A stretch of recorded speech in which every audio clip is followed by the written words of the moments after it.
Hello students, in this video we will see what is the relationship between the size of the chord and the angle subtended at the center.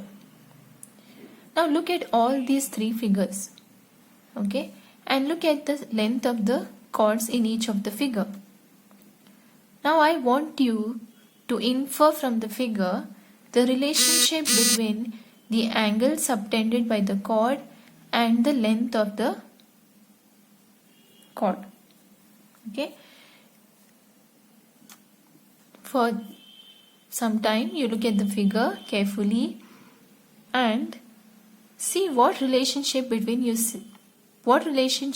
see between the size of the chord or length of the chord and the angle subtended by the chord.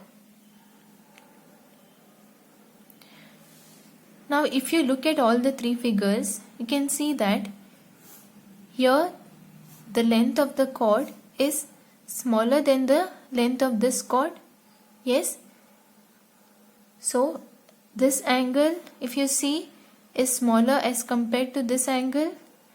Again, if you see these two figures, length of this chord is longer than the length of this chord, and also this angle is greater than this angle. Again, you look at this figure and this figure. Here, if you compare the length of these two chords, this chord AB is smaller in length than the length of the chord PQ. And if you compare the angles, this is smaller angle as compared to this. Correct?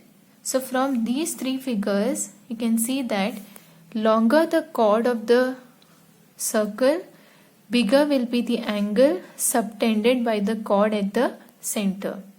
Okay, longer the chord of the circle, bigger will be the angle subtended by the chord at the center, which means if the length of the chord increases, okay, if you increase the length of the chord, then angle subtended by it also will increase. Okay, if you decrease the length of the chord, the angle subtended by the chord also will decrease. So you can see clearly this length is small, angle subtended by it is small. This length is big, angle subtended by this chord is big. Similarly, if you compare these two, this length is small, whereas this angle you can see is smaller than this angle. So that is the relationship between the size of the chord and the angle subtended by it.